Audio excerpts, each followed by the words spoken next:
ఆయన పరిశుద్ధుడా దయగల తండ్రి మీకు వందనాలు స్తోత్రాలు చెల్లిస్తున్నాము ప్రభువా. ఈ సమయంలో నాయన ఈ వాక్యము ద్వారా మమ్మల్ని బలపరచండి ప్రభువా. స్తోత్రాలు. ఆలయంలోనికి వచ్చిన ప్రతి ఒక్కరితో మీరు మాట్లాడండి. రాలేక వెనకబడిన వారిని ఇంకొక పర్యాయములు మీరు తీసుకుని రండి ప్రభువా. స్తోత్రాలు. మీరు మాత్రమే మాతో మాట్లాడండి. నీ వాక్యమును పంపి మమ్మల్ని బలపరిచే దేవుడు నాయన, సరిచేసే దేవుడివి, బాగు చేసే దేవుడివి.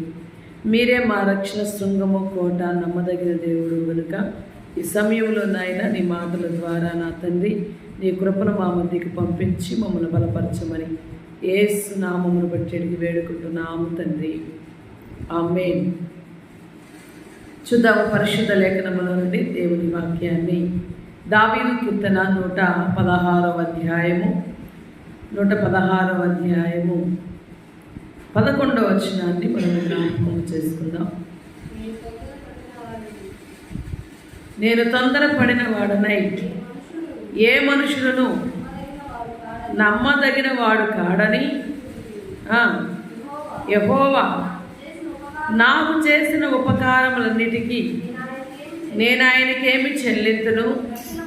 రక్షణ పాత్రను చేతపుచ్చుకొని యెహోవా నామమున ప్రార్థన చేయుదును. యెహోవాకు నా మొక్కుబడులు చెల్లింతును.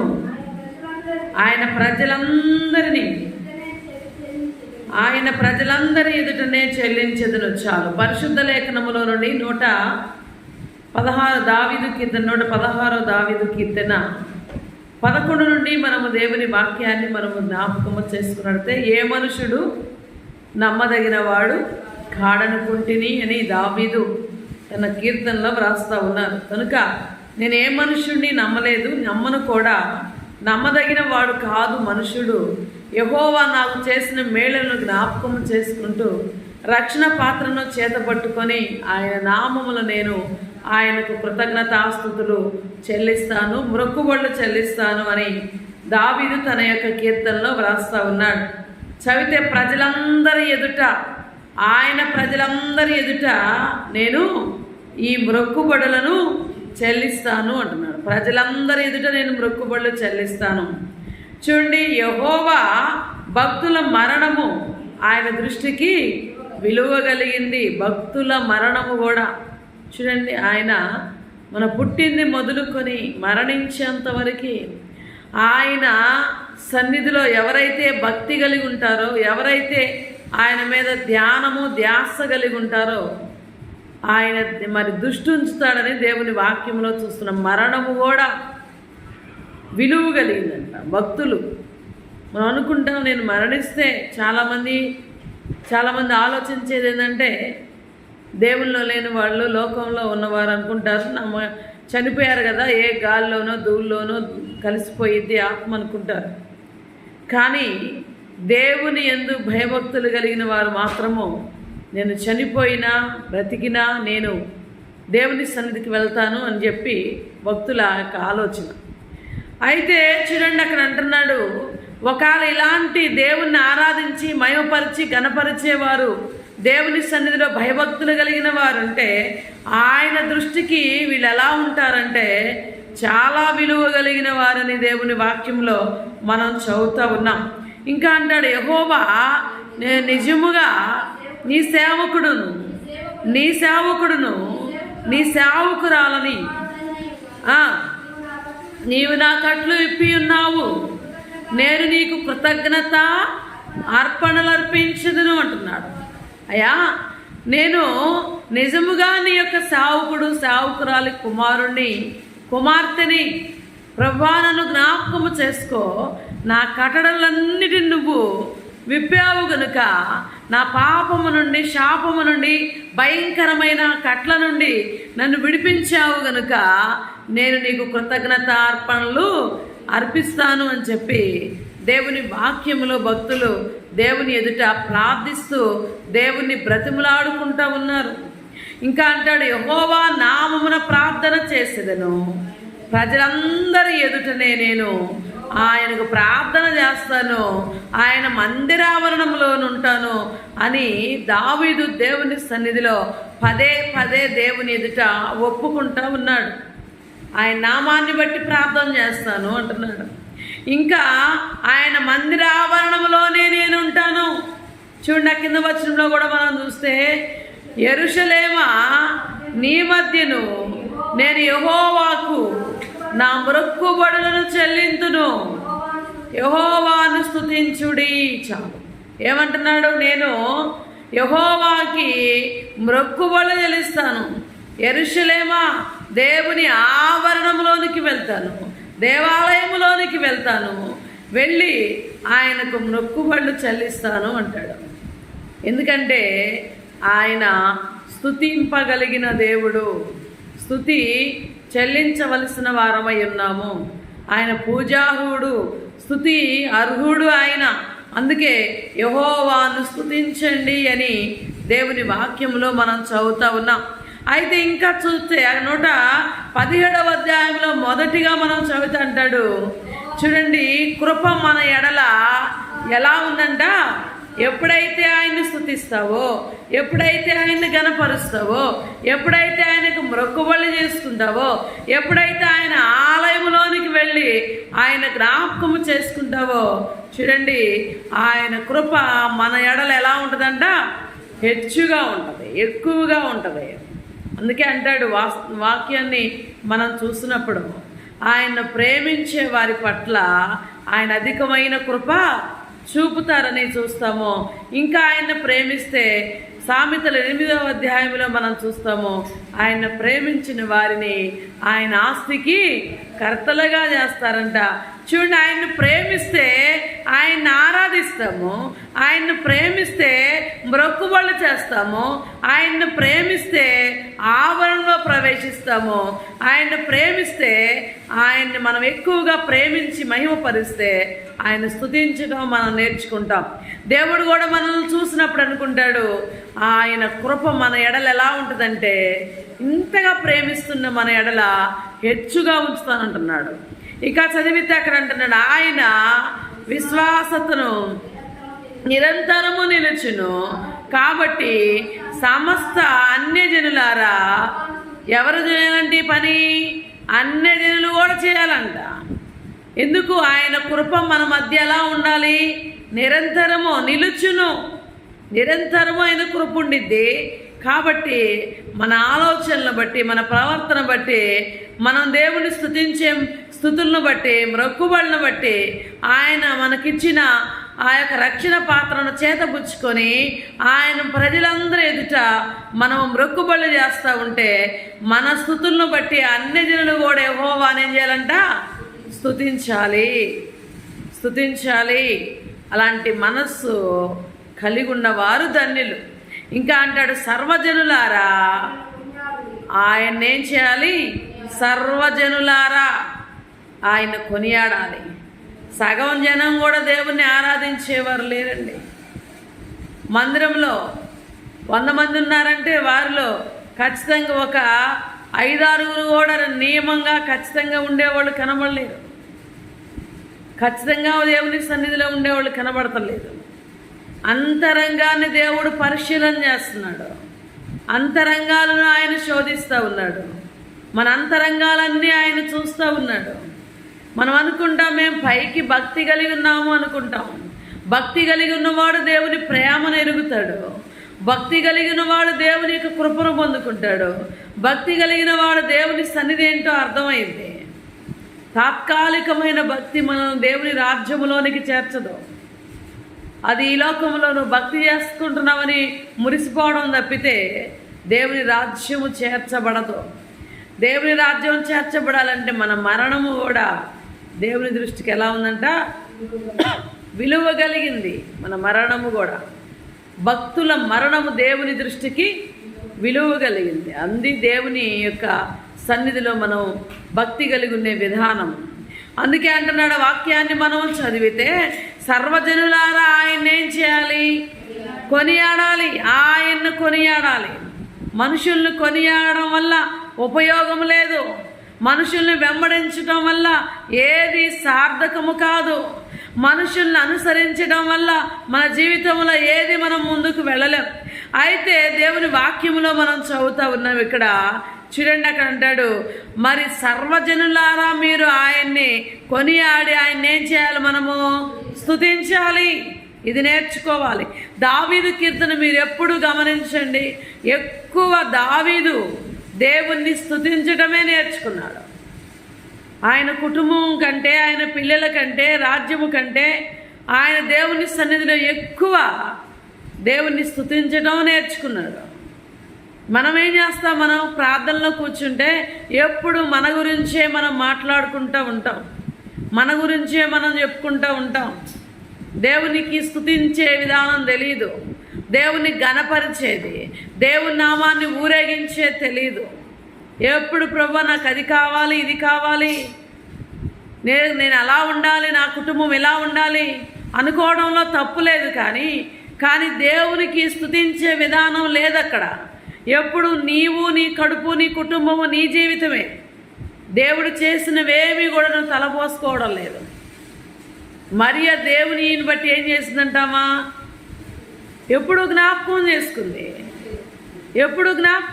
ఇవాళ మనం చేయవలసిన పనులు ఏంటంటే, ఆయన శిలువ మీద చేసిన త్యాగాన్ని బట్టి, నరులందరికీ ఆయన చేసిన కార్యాలను బట్టి మనం ఆయనకి జ్ఞాపకం చేసుకోవాలి, ఆయన్ని మనం కొనియాడాలి, ఆయన మనం స్తుతించాలి.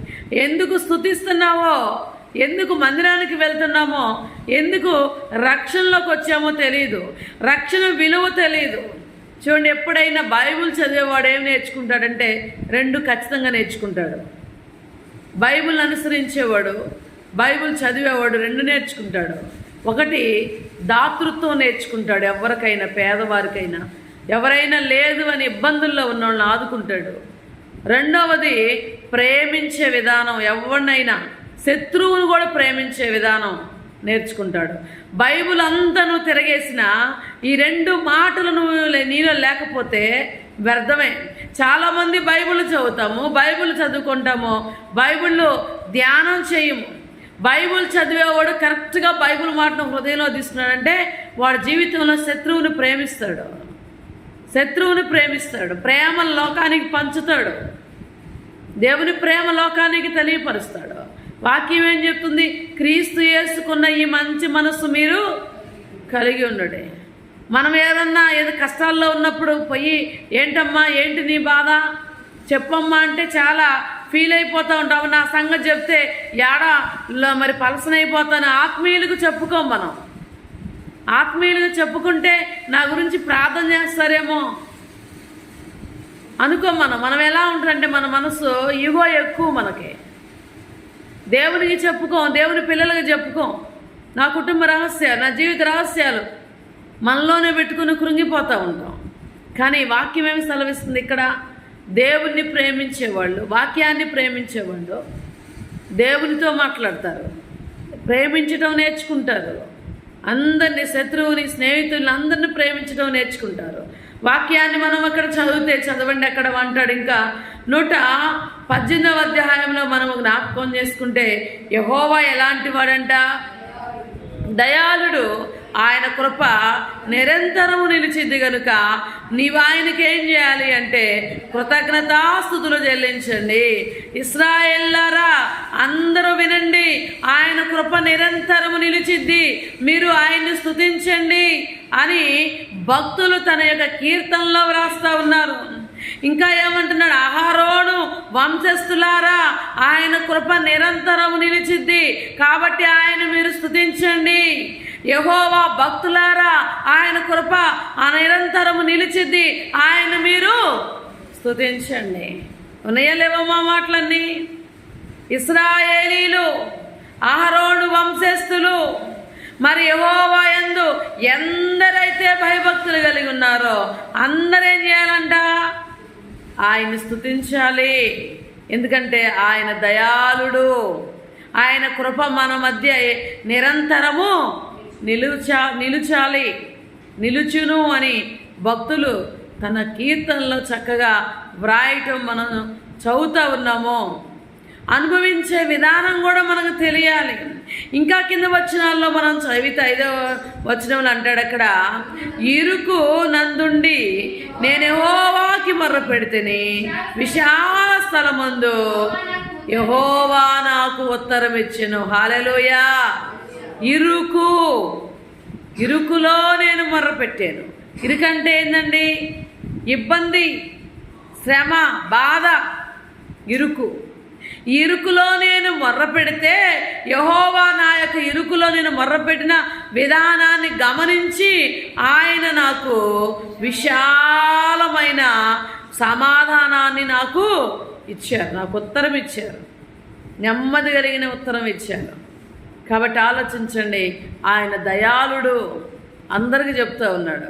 ఇక్కడ భక్తులు అన్నప్పుడు మనం కూడా ఉన్నాం, ఇశ్రాయేలు అన్నప్పుడు మనం కూడా ఉన్నాం, అహరోను వంశస్థులు అన్నప్పుడు మనం కూడా ఉన్నాము, భక్తుల్లో మనం ఉన్నాము.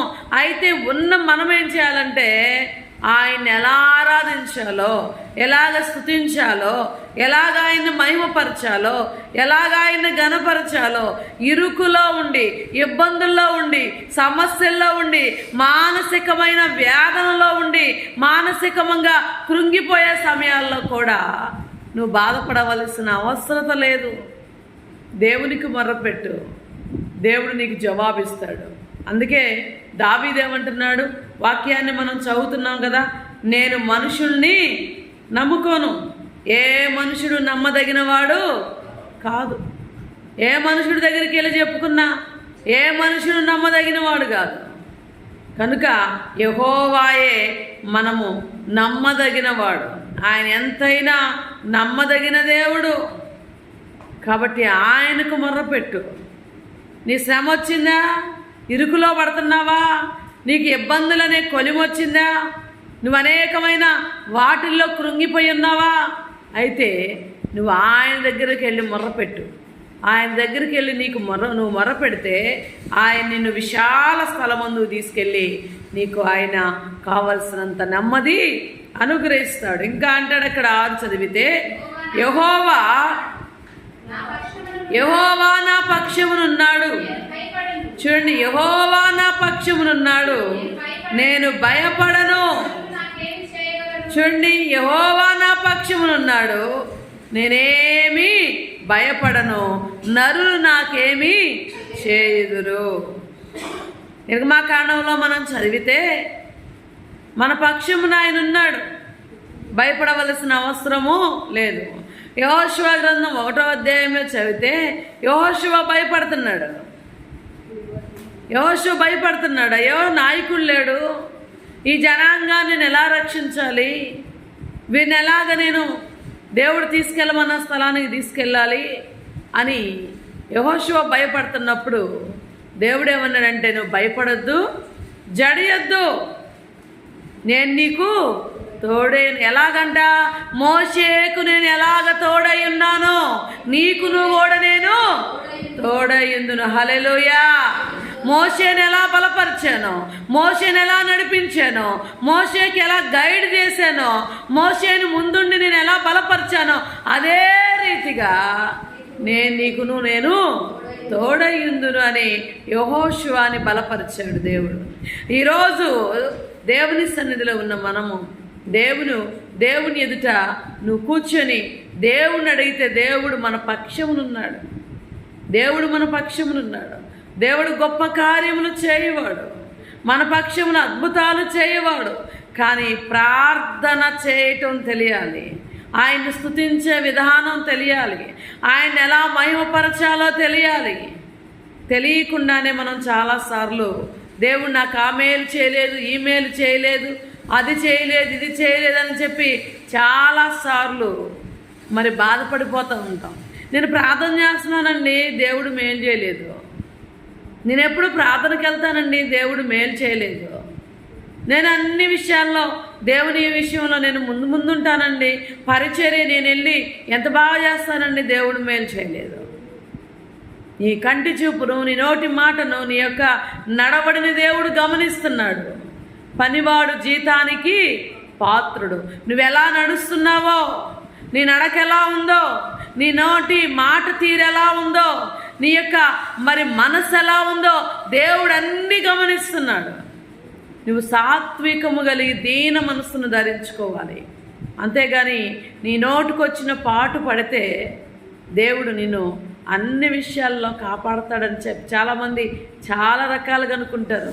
నేను చాలా ప్రార్థన చేస్తున్నానండి, దేవుడు నాకు జవాబు ఇవ్వలేదే, నన్ను నడిపించలేదే అంటారు.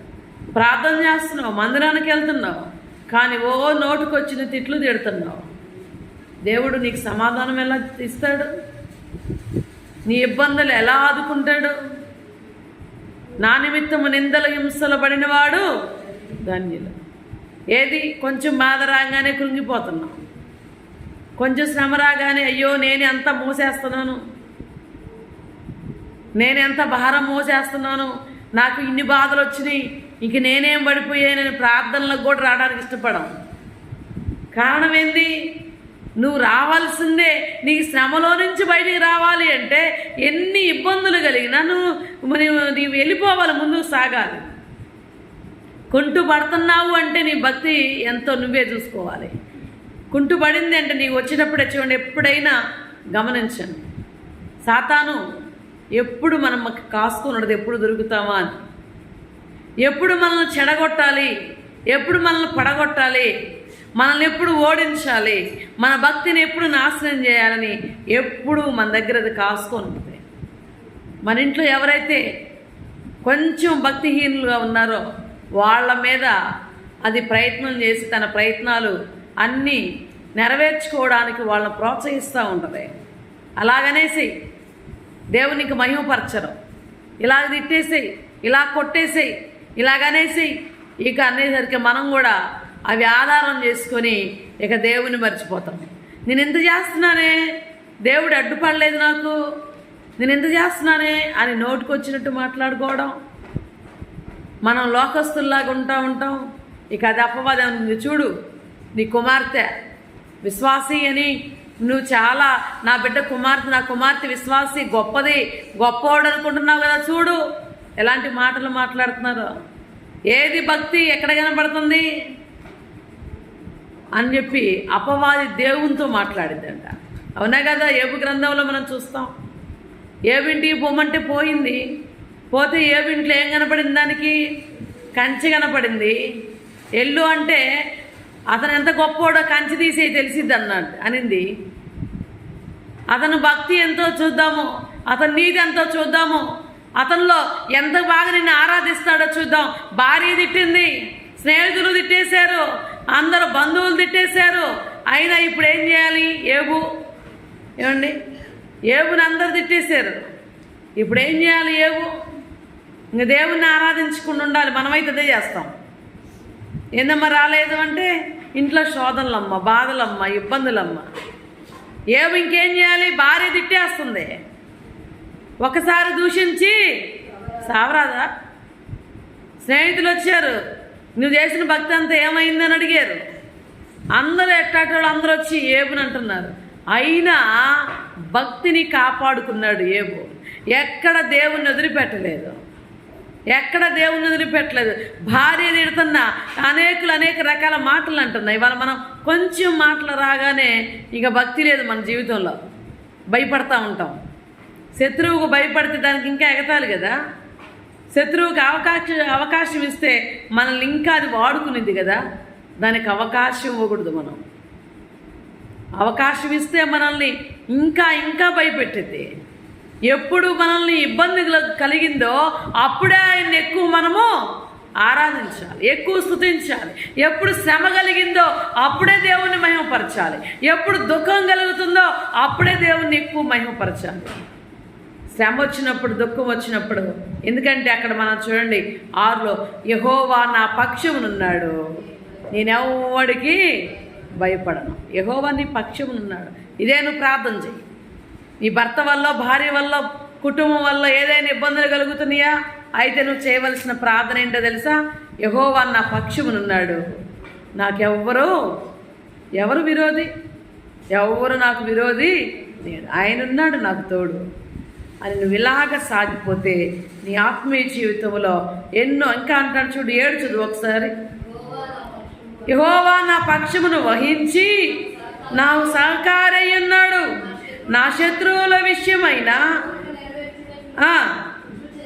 చూడండి ఏమంటున్నాడు, నా శత్రువుల విషయమై నేనేదైతే కోరుకున్నానో అది దేవుడు నా పక్షముండి ఏం చేస్తున్నాడు, నెరవేరుస్తున్నాడు. దేవుడున్నాడు నా పక్షమున, ఆయన ఏం చేస్తున్నాడు, నా పక్షము నుండి సహకారిగా వహిస్తున్నాడు. అందుకే అంటున్నాడు కింద వచనాల్లో, మనుషుల్ని ఎవరిని నమ్మకండి. భక్తుడు అంటున్నాడు, మనుషులను నమ్ముట కంటే యెహోవాను ఆశ్రయించుట మేలు, రాజులను నమ్ముట కంటే యెహోవాను ఆశ్రయించుట మేలు. అక్కడే కీర్తన 54వ అధ్యాయము 4వ వచనం ఒకసారి చదవండి.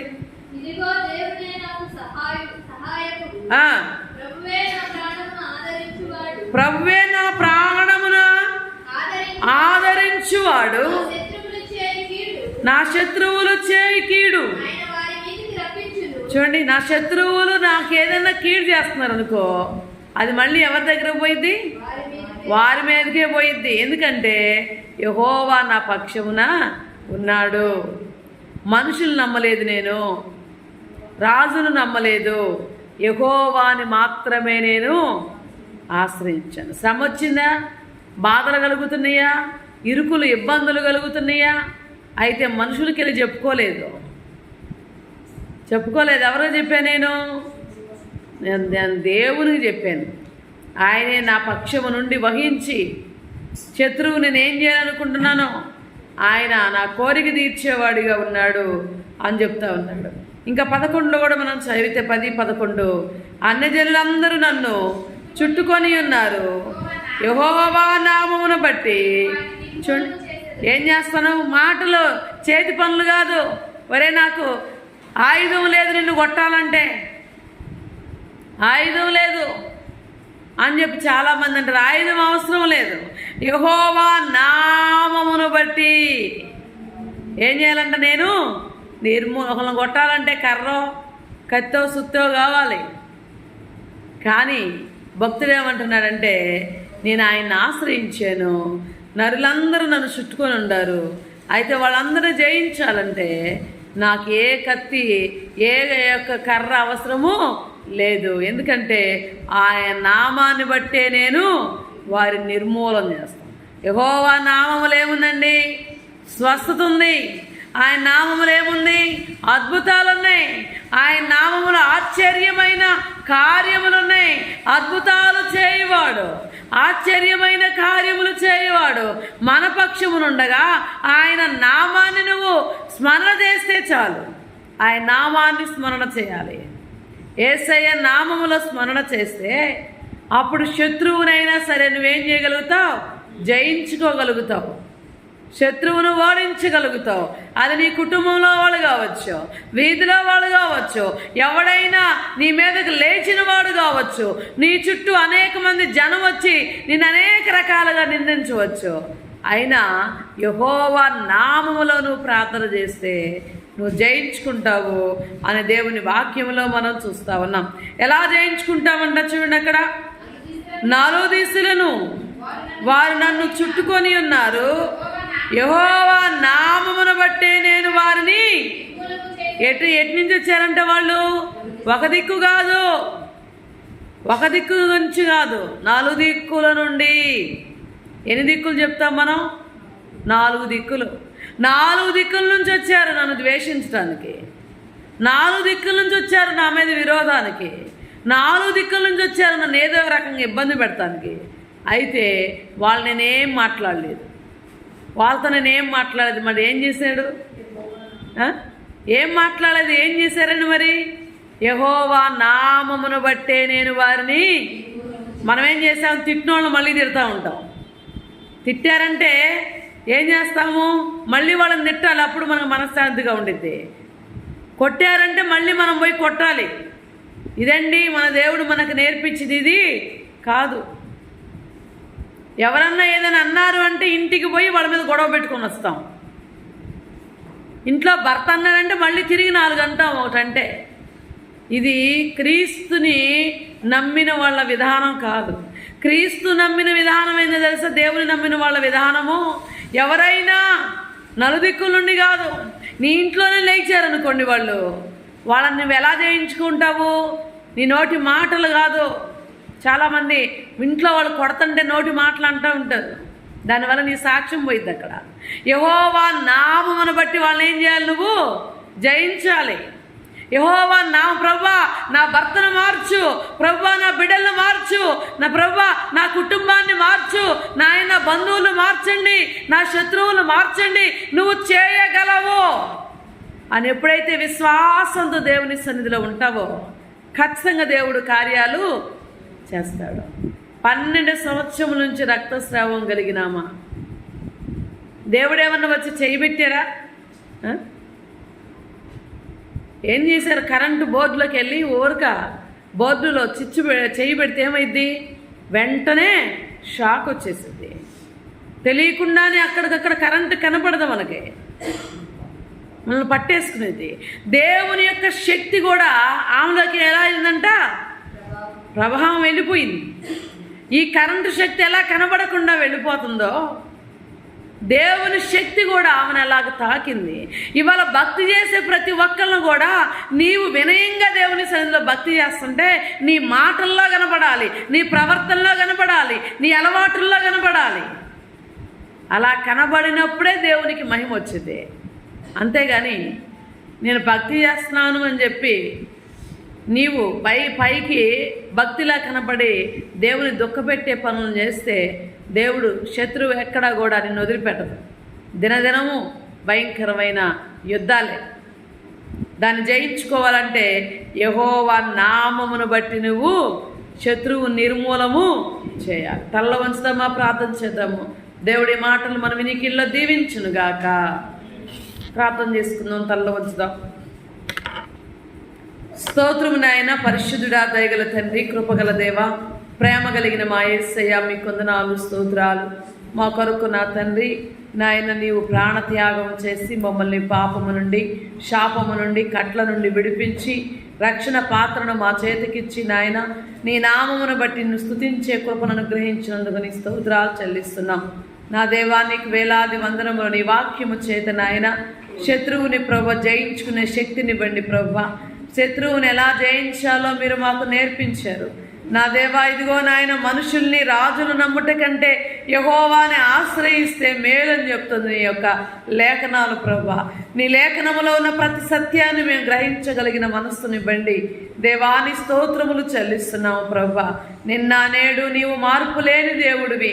యుగ యుగముల ప్రభా నా తండ్రి నీ నామాన్ని ఎవరైతే నాయన నా తండ్రి ఆరాధిస్తారో, స్మరణ చేస్తారో వారు ప్రభా అద్భుతాలు, ఆశ్చర్య కార్యాలు వారి జీవితాల్లో పొందుకుంటారు ప్రభా. మా పక్షమునున్న దేవుడు నాయన. నా దేవాని స్తోత్రములు ప్రభా.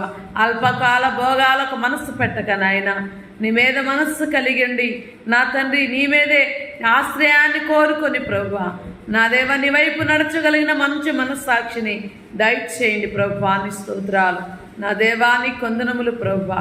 ప్రతి విషయంలో మీరు మాట్లాడిన విధానం బట్టి వందనాలు. నీ నామానికే ఘనత, మహిమ, ప్రభావాలు చెల్లించుకొని మీరు మాత్రమే మమ్మల్ని బలపరిచి నాయన మాకు కావలసిన ప్రభ నెమ్మది, శాంతి, సమాధానమునిచ్చి మా ఆత్మీయ జీవితాలు ఎంతో నిండైన మేళాలతో మీరు మమ్మల్ని నింపి బలపరచమని యేసు పరిశుద్ధ నామమును బట్టి అడిగి వేడుకుంటున్నాము తండ్రి. ఆమేన్. తండ్రి యొక్క ప్రేమ, కుమారుని యొక్క కృప, పరిశుద్ధాత్మ అన్యోన్య సహవాసము మనకి, మన కుటుంబాలకని, సకల పరిశుద్ధులకు సదాకాలము తోడైండునుగాక. ఆమేన్. అందరికీ వందనాలు.